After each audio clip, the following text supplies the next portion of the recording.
Turns out that Tigo was right. The main sticking point of the Quinnen Williams contract is... Inside, and a beauty! Hall running free!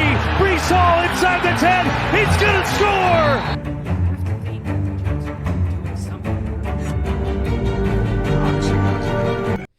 What is going on, guys? Welcome back to Talking Jets with Tigo.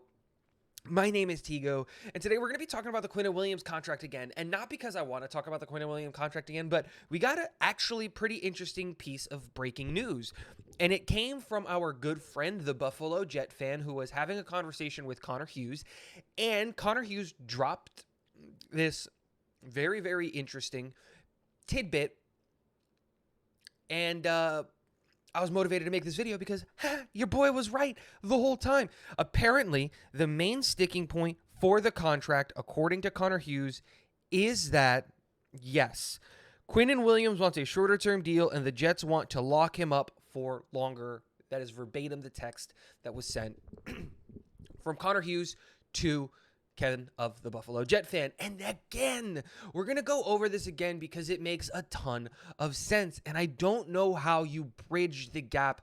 One, because I don't know what the numbers are. I don't know what Quinnen is asking for in terms of like term length. And I don't know what the New York Jets are asking for in terms of length. And this is going to be the biggest conversation piece of the offseason when it comes to this contract, when it finally does get done, because Quinnen Williams is still only 25 years old. And if I'm the New York Jets, I would feel totally comfortable giving Quinnen Williams a 5 or a 6-year deal. Now, if you're Quinnen Williams and you know how good you are and how good you've been, and you're willing to bank on the fact that you're going to continue to be good, signing a contract for that long does not make sense, because in that, let's say 6 years, let's say in those 6 years, you could get 2, maybe even 3 contracts, depending on how you structure it in that time. And in the end, make more money than you would have ended up making in just those 6 years.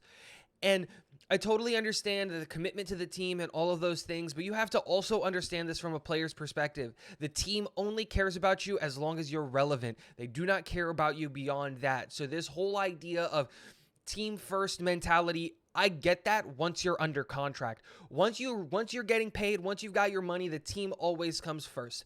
And that's what's going to happen there. But when it's time for you to negotiate against the team, it's a war, and it's you versus them. They want your services. You want to get paid and set your family up. And that is well within your right. So I'm never going to judge a player for trying to get paid.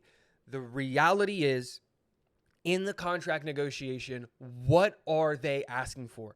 Is Quinnen Williams asking for a 2-year deal? Are the New York Jets asking for a 6-year deal? If so, what is the middle ground? Can we get Quinnen Williams on a 4-year deal?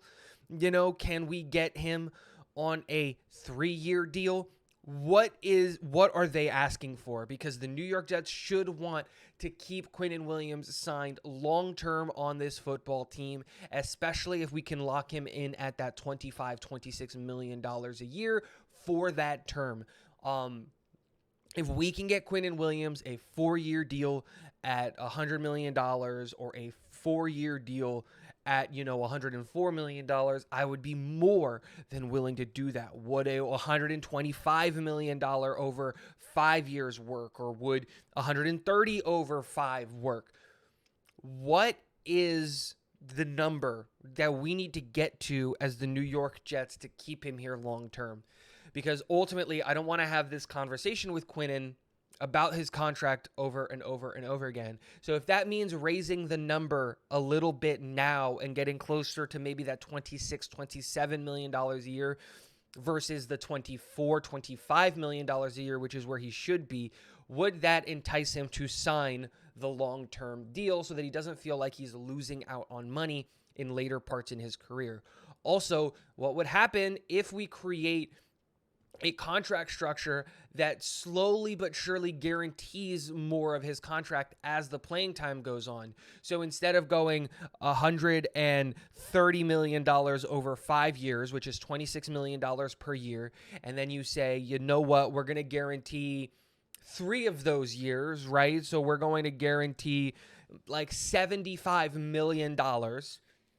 But if you complete years 1 and 2, year 4 becomes guaranteed. And if you complete year 3, year 5 becomes guaranteed, giving the New York Jets obviously options as time goes on to restructure that contract and to do those things to help with the salary cap. That's the biggest problem when you look at guaranteed contracts, is there's nowhere to put those cap dollars because they're fully guaranteed values, and it's really hard to do anything with those fully guaranteed numbers when you're looking at being a cap guru kind of a situation. But there is a middle ground here, and I hope that the New York Jets find it. And I hope that this is me picking my team side over the player side when I just said I would never do that. But Quinnen Williams is a stud, and I hope that the New York Jets and Quinnen Williams can come together on a deal. And I know the deal is going to happen. I'm not worried about that, but I'm hoping that they can come together on a deal in something that's a little bit longer than the short-term deal that is rumored that Quinnen Williams wants. So let me know in the comment section below. If you were the general manager of the New York Jets, would you just give Quinnen Williams the short-term deal that he wants and come back to the table and renegotiate at a higher value sooner rather than later? Would you say, hey, Aaron Rodgers is here for the next 3 years. Let's just do a 3-year deal. And after Aaron Rodgers is gone, we come back to the negotiating table, and then we can see what we can do? Would you stand firm and try to get that longer-term commitment out of him, even if that means raising the cap dollar value closer to maybe that Aaron Donald money than maybe that you would like? What would you do? Let me know in the comment section below. And last but not least, go Jets.